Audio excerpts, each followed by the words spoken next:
Bagaimana kabarnya hari ini? Semoga kalian selalu sehat ya. Hari ini kita akan belajar tentang wujud benda. Yuk kita belajar bersama.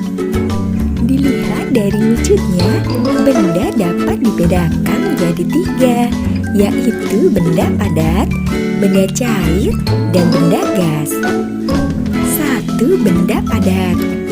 Banyak sekali benda padat di sekitar kita. Ada batu, lemari, kursi, meja, pensil, rak buku, tas, dan lain-lain. Benda padat adalah benda yang memiliki bentuk dan ukuran yang tetap. Benda padat jika dipindahkan ke berbagai tempat, bentuk dan ukuran benda padat akan selalu tetap tidak berubah. Jika kita memasukkan pensil ke dalam gelas, bentuknya akan tetap seperti semula, tidak akan berubah. Jika kita memasukkan penggaris ke dalam gelas, bentuknya tetap penggaris, tidak mengikuti wadahnya. Ingat ya, sifat benda padat, ukuran dan bentuknya tetap. Banyak sekali contoh benda padat di sekitar kita. Contohnya di dalam rumah kita. Di ruang tamu ada banyak sekali benda padat. Di kamar tidur juga banyak kita temui benda padat.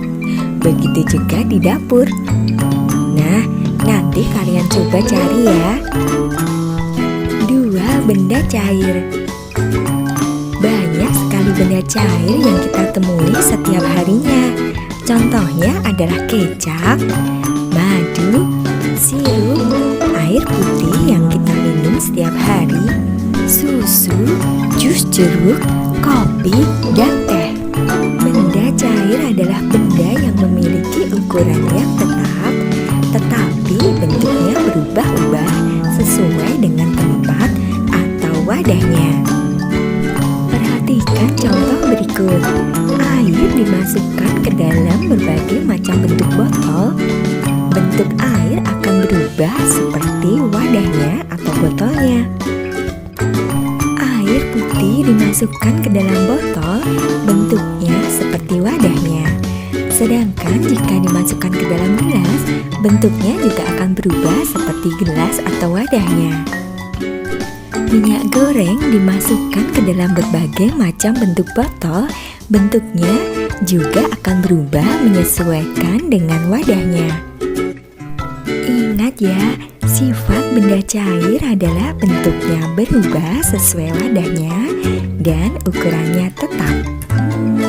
3. Benda gas. Benda gas adalah benda yang memiliki ukuran dan bentuk yang selalu berubah-ubah sesuai dengan tempat atau wadahnya. Benda gas adalah zat yang ringan yang sifatnya seperti udara. Karena ringan, gas bisa berterbangan di udara. Sadarkah kamu jika benda gas ada di mana-mana?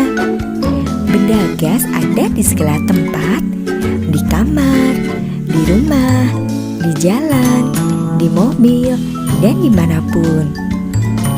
Meski wadah terlihat kosong, namun sebenarnya terdapat udara yang tidak bisa dilihat dengan mata. Gas tidak bisa dilihat dan disentuh, namun gas menempati ruang. Sesuatu yang menempati ruang berarti memiliki volume atau isi. Gas memiliki volume meskipun tidak dapat dilihat dan disentuh.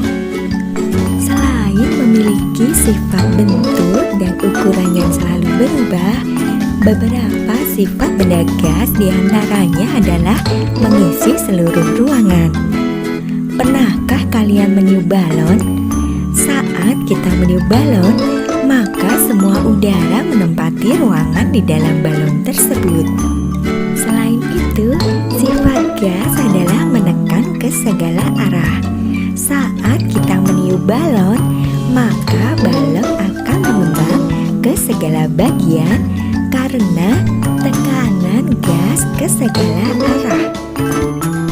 Beberapa contoh benda gas antara lain udara yang kita hirup, asap kendaraan bermotor, asap pabrik, uap, udara di dalam balon, bola, ban sepeda, sepeda motor dan mobil, angin yang menggerakkan kincir angin dan layang-layang, juga termasuk benda gas. Angin adalah udara yang bergerak. Contoh lain adalah awan, balon udara, dan gas yang biasa buat masak. Ingat ya, sifat benda padat, bentuk dan ukurannya tetap. Sifat benda cair, bentuknya berubah-ubah, ukurannya tetap. Dan sifat benda gas, bentuk dan ukurannya berubah-ubah. Itu tadi pembahasan tentang wujud benda. Semoga bermanfaat ya. Mohon maaf atas segala kekurangan. Terima kasih. Wassalamualaikum.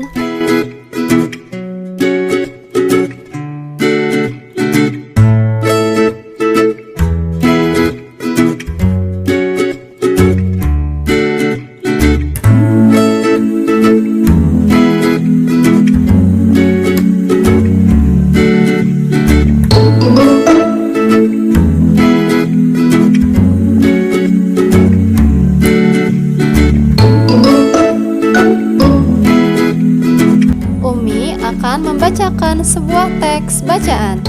Kalian dengarkan baik-baik ya. Sore hari, Siti bermain dengan Dayu dan Lani. Siti bermain lompat tali. Setelah puas bermain, Siti pulang. Sebelum masuk rumah, Siti melepas sendal. Siti meletakkan sandal di rak. Setelah itu, Siti mencuci tangan dan membersihkan diri.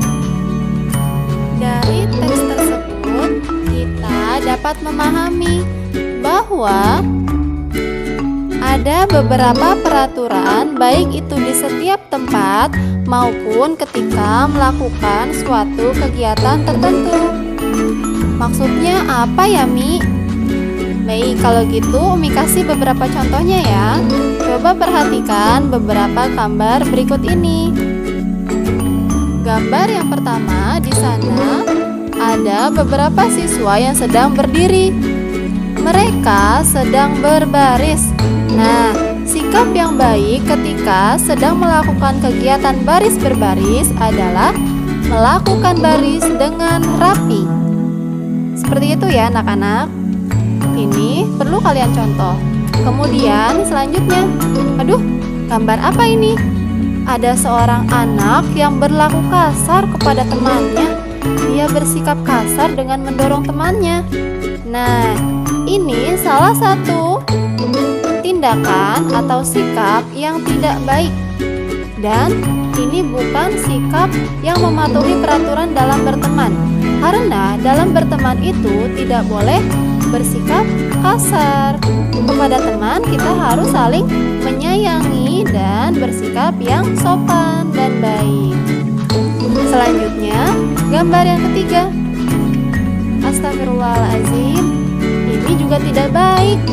Karena di sini, di gambar ini kita melihat bahwa ada seorang anak yang marah ketika main congklak bersama. Dia marah karena kalah dalam permainan.